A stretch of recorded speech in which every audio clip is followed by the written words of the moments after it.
แม่มันยิงกระหอกลูกตกเลยพันปตายซ้ำแม่มันนี่ไปเสือนี่ขึ้นไปดีอยู่ตั้งใหม่กระหอกทองแดงมาแล้วก็ยิง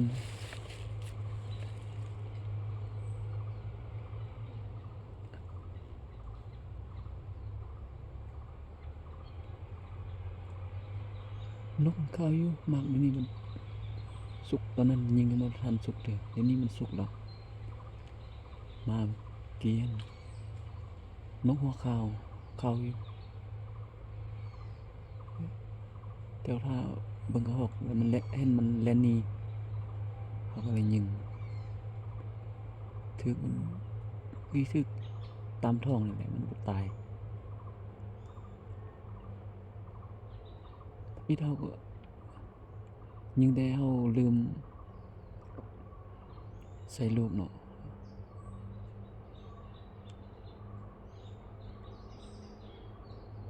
ยิงฟ้ามันสิหนี่ได้แล้วเฮายิง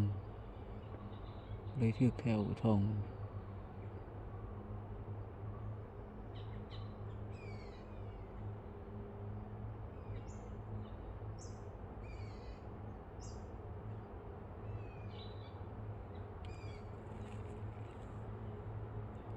มันค่อนข้างมีลมเลย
เรียบร้อ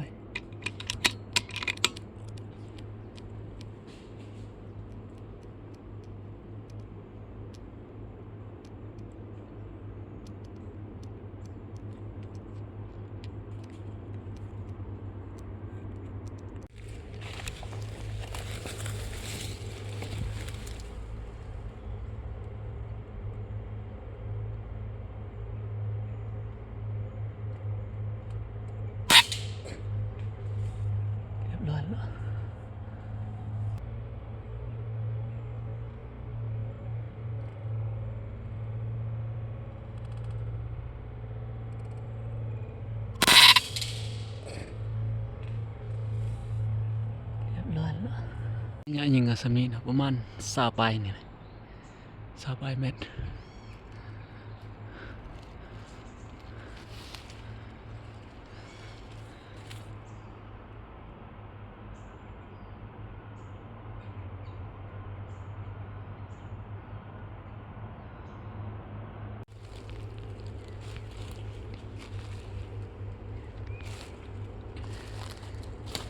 ดินยิงตก3ตัวแล้วเนาะ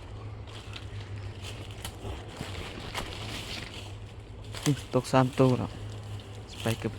มาลายูแต่มันยานนี่จังได๋เพราะเฮาเคยยิงมันก่อนแล้วก็มันยานหมักประมาณนี้หมักนกหัวข้าวเลยนกเขี้ยวแล้วก็มันมักสุดกระหก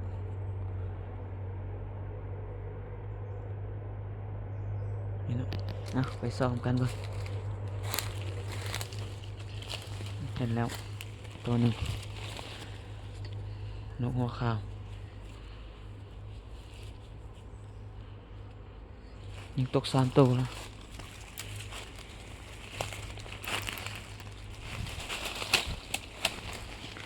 โอ้เอากระสีได้ตัวเขาออกนะ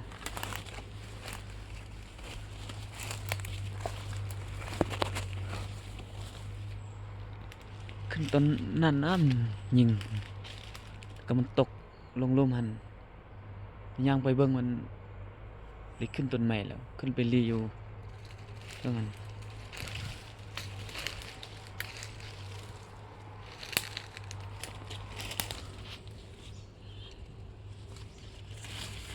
ต้นโอ้ดีถึกหัวเลย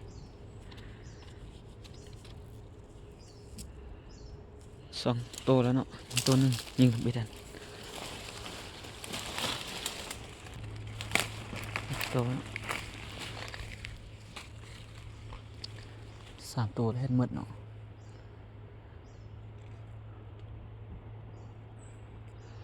เขายิงกัน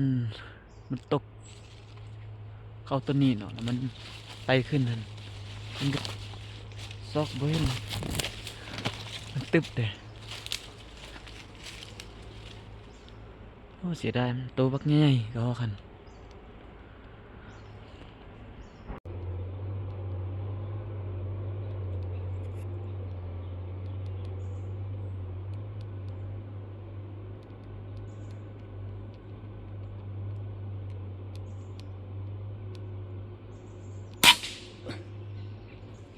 ร้อยแล้ว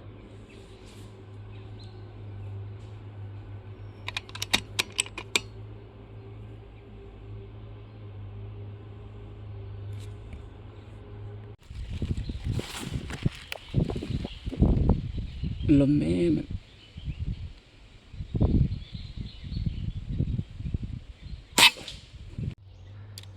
มาท่าต้นเทิงเลยเนาะ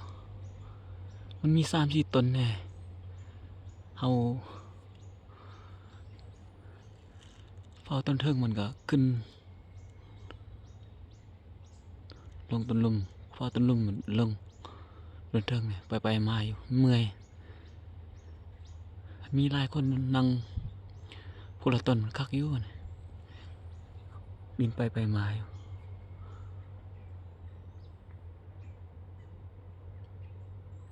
หลายอยู่นกว่าคาวันมันหลายอยู่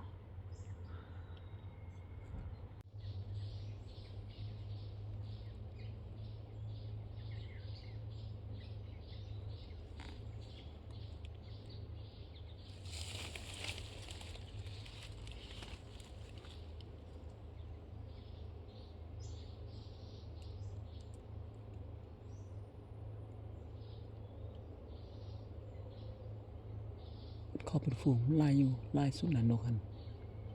แต่มันบินไปมาอยู่นำอยู่มันเมื่อยได้ยิงบ่ถึกเนี่ยเราไปเมื่อแล้วเขาก็จับยิงแล้วมัน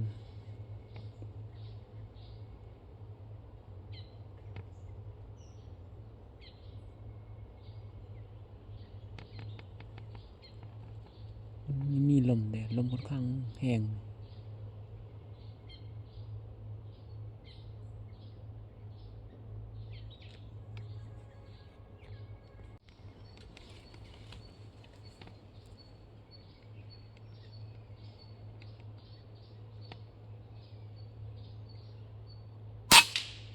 เรียบร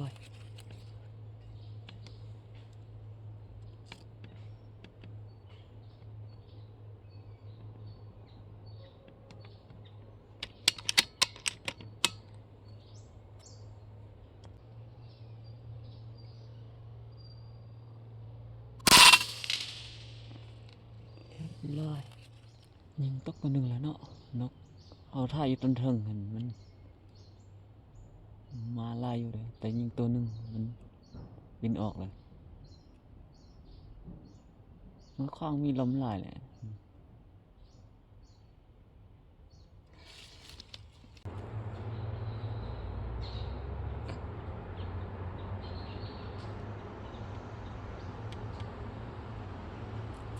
มันลมเนี่ย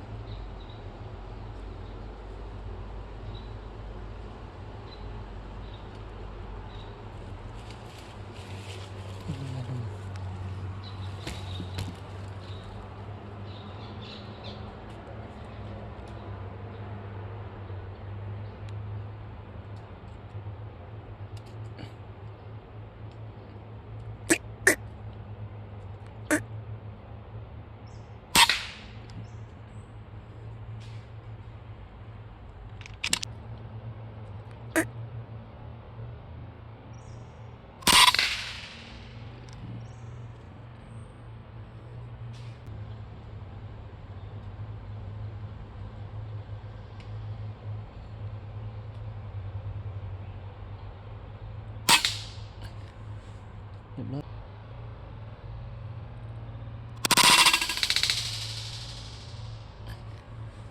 เรียบร้อยสองเล่นยิงตก2 ตัว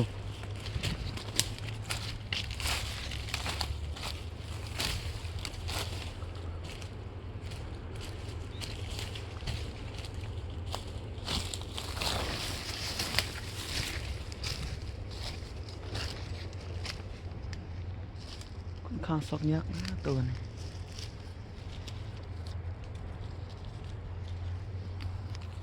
นะตัวหนึ่งตกลงตัวหนึ่งซอกพัดบ่เห็นซ้ำมันตกเท่าไรวะในตัวหนึ่งเห็นแต่ตัวหนึ่ง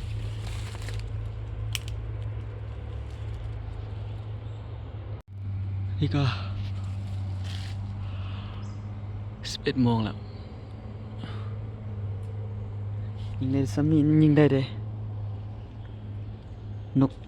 นี่6 ตัวแล้วก็กระเล่นตัวหนึ่งซอกบ่เห็นซ้ำ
ง่ายบ่อนก็บ่ง่ายเนาะ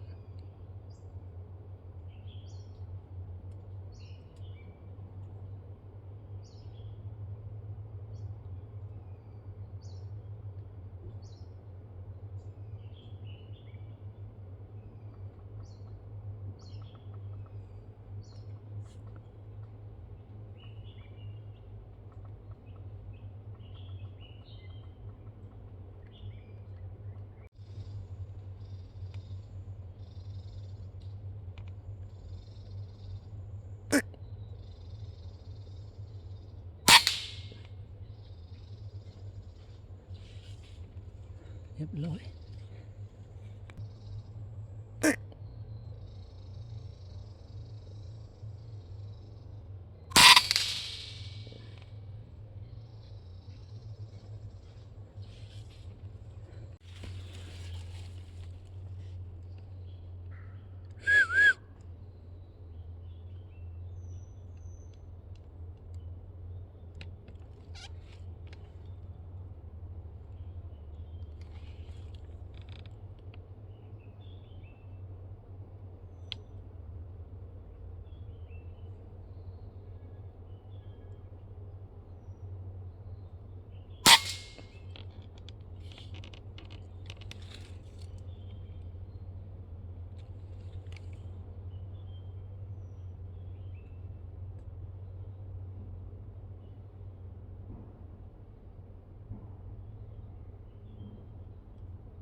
ยิงตก4ตัวแล้วเนาะตนเทิงหันสิลงไปเก็บเบิ่งหมู่เฮามาแล้วเนาะที่เขาอยู่ต้นลุ่มนะเฮาอยู่เทิงกันเกียนเอาขึ้นเทิงมันพัดลงกินอยู่ลุ่มลงลุ่มกินอยู่เทิงทีนี้ให้กับเจ้าอยู่กันลุ่มมันแหละเอาเก็บนำกันเบิ่ง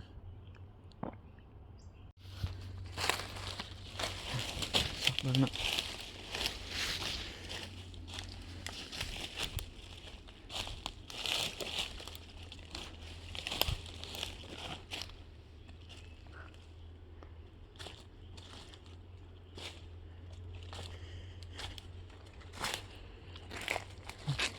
แล้วเห็นแล้ว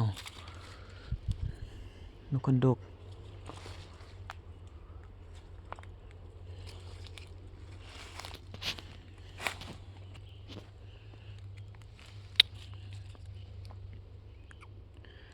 ก็เล่น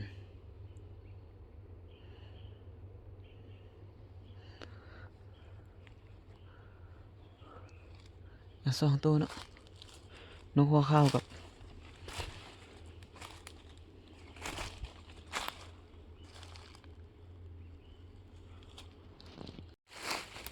นั่นเนาะโอ้ย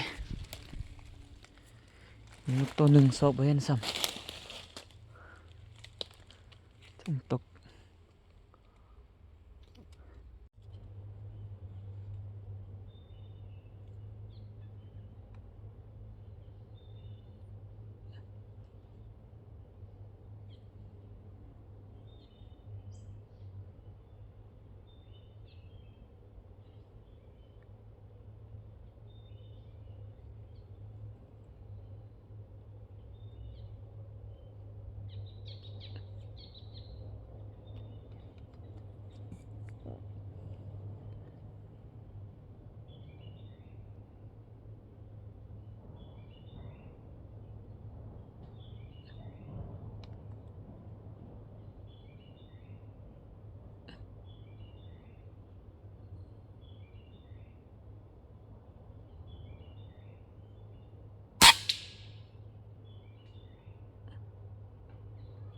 เรียบร้อย